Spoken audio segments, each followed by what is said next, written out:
மனம் கவர்ந்த பங்குச்சந்தை அப்படிங்கிற அந்த தொடரில் வார இறுதி நாட்களில் கமாடிட்டிஸில் கோல்டு, சில்வர் மற்றும் க்ரூட் ஆயில், அதே மாதிரி பங்குச்சந்தையில் நிஃப்டி மற்றும் அதனுடைய செக்டார்ஸுகளை பற்றி பார்த்துக்கிட்டு வரோம். இந்த வாரம் எப்படி செயல்பட்டது, அடுத்த வாரம் எப்படி செயல்பட வாய்ப்புகள் இருக்குது அப்படிங்கிறதையும் நம்ம ஒவ்வொரு வாரமும் டெக்னிக்கல் அனாலிசிஸ் முறையில் பார்த்துட்டு வரோம். இந்த வாரம் அப்படி பார்க்குறதுக்கு முன்னாடி புதிதாக இணைந்துள்ள அத்தனை நல்ல உள்ளங்களுக்கும் என்னுடைய மனமார்ந்த நன்றிகள். உங்களுடைய லைக்ஸ், கமெண்ட்ஸ் மற்றும் சப்ஸ்கிரிப்ஷன் மூலயமா நீங்கள் கொடுத்துட்டு வர ஆதரவுக்கு மிக்க நன்றி. வழக்கம் போலவே முதல்ல கமாடிட்டிஸ்லேருந்தே ஆரம்பித்து பார்த்துடலாம். அதில் கோல்டு இந்த வாரம் வெள்ளிக்கிழமை இரவு சுமார் 10:30 மணி அளவில் $4,541 வேல்யூவில் ட்ரேட் ஆகிட்டு இருக்குது.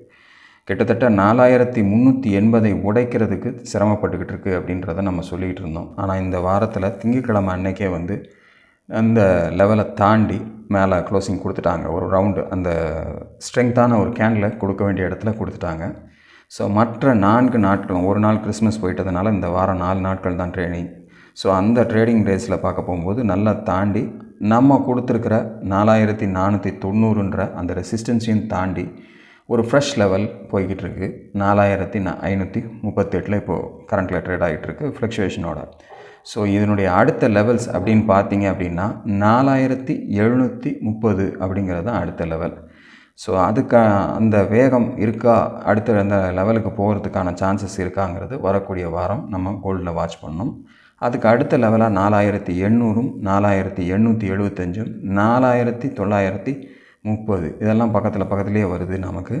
ஸோ கவனத்தோடு பார்த்துங்க. நான் உங்களுக்கு லெவல்ஸ் தான் கொடுத்துட்ருக்கேன். கவனத்தோடு அதையும் மனசில் வச்சுங்க. எங்கே போய்டுன்றதெல்லாம் நமக்கு அடுத்தடுத்து இதை போகிறத வச்சு தான் நம்ம சொல்கிறோம். அதே சமயத்தில் சப்போர்ட் லெவல்ஸுக்கு வரும்போதும் கேர்ஃபுல்லாக இருங்க அப்படிங்கிறதையும் நான் சொல்லிகிட்ருக்கேன். வேகம் எடுத்து செல்லும்போது அந்த வேகத்துக்கு ஒரு தடையாக இருக்கிறது தான் ரெசிஸ்டன்ஸ். கீழே இறங்கி வரும்போது அந்த ஒரு இறக்கத்தில் ஒரு சப்போர்ட்டாக நிற்கிறது தான் அந்த சப்போர்ட் லெவல்ஸ்ன்னு நம்ம கொடுக்குறோம். ஸோ அந்த சப்போர்ட் லெவல்ஸ்லேருந்து அது மேலே போகும்போது அந்த ரெசிஸ்டன்ஸை பிரேக் பண்ணிச்சுன்னா இந்தந்த லெவல்ஸுகள் வரும் அப்படிங்கிறதான் நம்ம கொடுத்துட்ருக்கோம். ஸோ அந்த வகையில் இந்த 4 லெவல்ஸுகளும் இதில் அடுத்த வாய்ப்புகளாக வரும். கொஞ்சம் கேப் ஜாஸ்தி, 4,490 4,730 கேப் ஜாஸ்தி. அதுக்கு அடுத்தடுத்து வரக்கூடிய லெவல்ஸ் எல்லாம் கொஞ்சம் கிட்டக்க வருது. ஸோ அதனால் கவனத்துடன் செயல்பட்டு கோல்டில் உங்களுடைய முதலீடுகளை காப்பாற்றிங்க. அடுத்து சில்வர் பார்க்கலாம். சில்வர் 76.35 லெவலில் இப்போ டாலர் வேல்யூவில் ட்ரேட் ஆகிட்டுருக்கு.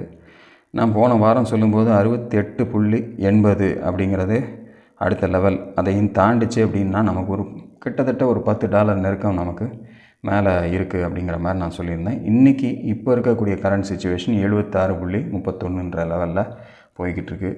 ஸோ ஆல்மோஸ்ட் அந்த $78 இன்னும் $2 தான் வித்தியாசம். அந்த லெவலுக்கு வந்துட்டாங்க. ஸோ இதையும் உடைச்சி மேலே க்ளோசிங் கொடுத்துச்சு அப்படின்னா வரக்கூடிய வாரங்களில் $83 அப்படிங்கிறது அடுத்த லெவலாக இருக்கும். அதையும் தாண்டி ஒரு க்ளோசிங் கொடுத்தாங்கன்னா 86.45 அப்படிங்கிறது அடுத்த ரெசிஸ்டன்ஸாக இருக்கும். ஸோ இப்போ இந்த கேப்பில் இது வேகமாக போய்கிட்டு இருக்குது. ஸோ அந்த 78 தாண்டும் போது 83, 86.45 நமக்கு அடுத்தடுத்த முக்கியமான ரெசிஸ்டன்ஸாக இருக்கும். இப்போ 68.80 அப்படிங்கிறது நமக்கு ஒரு நல்ல சப்போர்ட்டாக கன்வெர்ட் ஆகிருக்கு அப்படிங்கிறதையும் மனதில் வச்சுக்கோங்க. தொடர்ந்து ஏற்றத்திலே இருக்கக்கூடிய சில்வருக்கு நமக்கு ஒன்றும் பதில் சொல்கிறதுக்கே வழி இல்லை. எல்லாருமே கொஞ்சம் விழிப்பிதங்கி பார்த்துக்கிட்டு இருக்காங்கன்னு சொல்லுவாங்க இல்லையா, அந்த மாதிரி தான் இப்போ சில்வரை பார்த்துக்கிட்டு இருக்காங்க. எனிவே எதுவாக இருந்தாலும் நம்மளுடைய லெவல்ஸை தாண்டி போகும்போது அந்தந்த லெவல்ஸை நம்ம கொடுத்துக்கிட்டே தான் இருக்கிறோம்.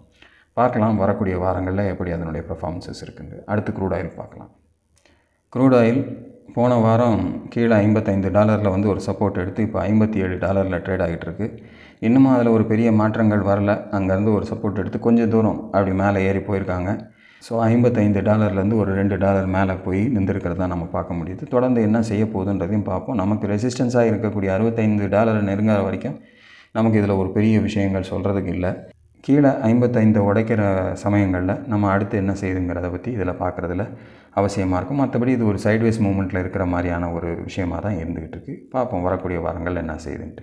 அடுத்து நிஃப்டி மற்றும் அதனுடைய செக்டர்ஸுகளை பற்றி பார்த்துடலாமா. நிஃப்டி 26,042 க்ளோசிங், 26,260 அப்படிங்கிற அந்த லெவலுக்கு அங்கேருந்து ஒரு நெருக்கத்திலேயே நமக்கு திரும்பி வந்துடுச்சு. அந்த லெவலுக்கு மேலே போகலை. ஆல்மோஸ்ட் இந்த வாரத்தினுடைய உச்சம் அப்படின்னு பார்த்தீங்கன்னா டியூஸ்டே அன்னைக்கு போனால் 26,233 தான் மேக்ஸிமம் உச்சம். ஸோ அந்த மறுநாள் கொஞ்சம் போயிருக்கு, ஒரு 3 புள்ளிகள் மேலே போயிருக்கு, 36 வரைக்கும் போயிருக்கு. அதுக்கப்புறமும் கீழே இறங்கிடுச்சு. ஸோ நம்ம போட்டிருக்க இந்த கிராஸ் ட்ரெண்ட் லைனை கிராஸ் பண்ணியும் போகலை. மேலே இருக்கக்கூடிய அந்த 26,216 நம்ம கொடுத்துருக்க அந்த ரெசிஸ்டன்ஸையும் தாண்டி போகாமல் கீழே 26,042 கிட்ட வந்து இந்த வாரம் க்ளோசிங் கொடுத்துருக்காங்க. ஸோ புதன் அண்ட் வெள்ளி 2 நாளுமே இறக்கத்தில் கொடுத்துருக்கு. ஸோ மறுபடியும் என்ன செய்யுதுங்கிறத காத்திருந்து பார்க்கணும். இன்னமும் நமக்கு வந்து இந்த பர்டிகுலர் 26,260க்கும் 25,810க்கும் நடுவிலே தான் மார்க்கெட் சில வாரங்களாகவே தத்தளிச்சிக்கிட்டு இருக்குது. ஸோ அதை விட்டு வெளியேறும்போது ஒரு மிகப்பெரிய மாற்றம், ஏற்றம் அல்லது இறக்கம் இருக்கலாம் அப்படிங்கிறத மனதில் வச்சுங்க. ஸோ 25,810 கிட்ட வரும்போது ஒரு நல்ல சப்போர்ட்டாக இருக்கும். அதில் உடைக்கும்போது நம்ம கொஞ்சம் ஜாக்கிரதையாக இருக்கணும். அதே மாதிரி 26,260 உடைக்கும்போது நல்ல ஒரு ரெசிஸ்டன்ஸை பிரேக் பண்ணி ஒரு புது பிரேக் அவுட்டோட புது ஹிஸ்டாரிக்கல் ஹையை போய் தொடர்றதுக்கான வாய்ப்புகளாக மாறலாம் அப்படிங்கிறது தான் நிஃப்டியினுடைய கரண்ட் பொசிஷன். ஸோ கவனத்தோடவே உங்களுடைய பொசிஷன்ஸில் இருங்க. அடுத்து செக்டார்ஸுகளை பார்த்துடலாமா? செக்டார்ஸுகளை வழக்கமாக நம்ம முதல்ல பார்க்குறது பேங்க் நிஃப்டி 59,011 முடிச்சிருக்காங்க. 59,310 தான் நம்மளுடைய ரெசிஸ்டன்ஸ். ஸோ மறுபடியும் அது அந்த இடத்துல டச் ஆகும்போது ஒரு தேக்க நிலை ஏற்பட்டு மறுபடியும் கீழே வந்து முடிஞ்சிருக்கு.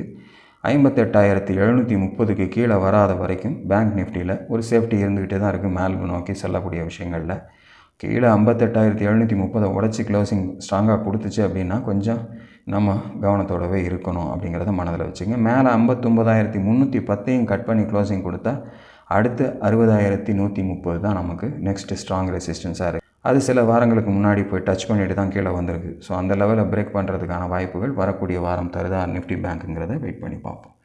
அடுத்த செக்டார் ஃபின் நிஃப்டி 27,570 தான் சுற்றி வந்துக்கிட்டு இருக்குது. இன்னும் அதை தாண்டி ஒரு பெருசாக க்ளோசிங் 28,000 வரைக்கும் நெருங்கி போனாலும் கூட அங்கேருந்து மறுபடியும் இந்த லெவலுக்கு வந்துடுது. கீழே 27,000 நெருங்கி வரும்போது 27,000 மறுபடியும் திரும்பி மேலே போயிடுறதுமாகவே இருந்துக்கிட்டு இருக்குது. ஸோ ஒரு நடு பொசிஷனாக இருக்கக்கூடிய 27,570 சுற்றி வந்துக்கிட்டு இருக்கிறத பார்க்குறோம். இந்த வாரமும் அதை ஒட்டி தான் இதனுடைய க்ளோசிங் 27,430 க்ளோசிங் கொடுத்துருக்கு. ஸோ மேலே ரெசிஸ்டன்ஸ்னு பார்த்தீங்கன்னா 28,390, கீழே சப்போர்ட்டுன்னு பார்த்தீங்கன்னா 26,580. இதற்கு நடுவில் 27,570 சுற்றி வர்றதுனால வரக்கூடிய வாரம் மேல் நோக்கி செல்கிறதுக்கான வாய்ப்புகள் ஃபின் நிஃப்டி தருதான்றதை காத்திருந்து பார்ப்போம். அடுத்த செக்டார் நிஃப்டி ஐடி 38,572 முடிச்சிருக்காங்க. ஸோ 39,310ங்கிறது திங்கக்கிழமை போய் நெருங்கி டச் பண்ணியிருக்காங்க. தாண்டி க்ளோசிங் கூட கொடுத்துருக்காங்க. பட் அடுத்து செவ்வாய்க்கிழமை அதற்கான ஒரு கன்ஃபர்மேஷன் க்ளோசிங்கிறது ஸ்ட்ராங்காக மேலே இல்லை. மறுபடியும் இந்த 39,310 கீழே கொண்டு வந்து க்ளோசிங்கை கொடுத்து மறுபடியும் அடுத்த சப்போர்ட்டை நோக்கி 38,570 கொண்டு வந்து க்ளோசிங் கொடுத்துட்டாங்க. ஸோ இதையும் தாண்டி கட் பண்ணி கீழே வந்துச்சுன்னா 38,050 தான் அடுத்த லெவல். அப்படி சந்தர்ப்பம் கொடுக்காமல் இங்கேருந்து டேர்ன் எடுத்துச்சுன்னா மறுபடியும் 39,310 நோக்கி மறுபடியும் செல்ல வாய்ப்புகளாக இருக்கலாம். அதையும் தாண்டி ஒரு ஸ்ட்ராங் க்ளோசிங் கொடுத்துச்சு அப்படின்னா 40,780 நோக்கி போகிறதுக்கு வாய்ப்புகளாக ஐடியில் நமக்கு இருக்கும் அப்படிங்கிறத மனதில் வச்சுக்கோங்க. ஸோ கரெக்டாக இந்த சப்போர்ட் நெருக்கத்தில் இருக்கிறதுனால கவனத்தோடவே அடுத்த வாரங்கள் ஐடி ஃபீல்டில் நமக்கு இருந்துக்கிறது நல்லது. அடுத்த செக்டார் நிஃப்டி பார்மா 22,684 க்ளோசிங். 22,695க்கு மேலே வேகமாக போய் கிட்டத்தட்ட 23,000 இந்த வாரம் தொட்டுட்டு மறுபடியும் 22,684ன்னு 22,695 கீழே கொண்டு வந்து க்ளோசிங் கொடுத்துட்டாங்க. ஸோ இந்த வாரம் க்ளோசிங் ஆல்மோஸ்ட் அந்த லெவல் கிட்டேயே க்ளோஸ் ஆகிருக்கிறதுனால என்ன செய்து வரக்கூடிய வாரம்னு பார்க்கணும். அடுத்து கன்ஃபர்மேஷன் கொடுத்துட்டா வேகமாக இறங்கி கீழே வர்றதுக்கான வாய்ப்புகள் இருக்கும். 22,400ங்கிறது ஒரு இன்ட்ரீம் சப்போர்ட்டாக இதில் இருக்கலாம். அதையும் தாண்டிடுச்சு அப்படின்னா 21,950 வரைக்கும் வந்துடலாம். ஸோ கவனத்தோடு பார்த்துக்குங்க. அப்படி வாய்ப்பு தராமல் இங்கேருந்தே திரும்பிச்சு அப்படின்னா மீண்டும் 23,100 அப்படிங்கிறத நோக்கி பயணிக்கிறதுக்கு நிஃப்டி பார்மா தயாராக இருக்குது அப்படிங்கிற மாதிரி நம்ம எடுத்துக்கலாம். வரக்கூடிய வாரம் என்ன செய்து பார்மாங்கிறத பொறுத்திருந்து பார்ப்போம். அடுத்த செக்டார் நிஃப்டி எஃப்எம்சிஜி 55,132 க்ளோசிங். கொஞ்சம் ஒரு சின்ன முன்னேற்றம் கிடச்சிருக்கு இந்த வாரத்தில். 54,200 சப்போர்ட் எடுத்து திரும்பினதுலேருந்து கொஞ்சம் அப்படி நகர்ந்து ஆல்மோஸ்ட் ஒரு 1000 புள்ளிகள் மேலே நெருங்கி வந்திருக்காங்க. இருந்தாலும் 55,700ன்ற அந்த ரெசிஸ்டன்ஸுக்கு நெருக்கத்துக்கு இன்னும் போகலை.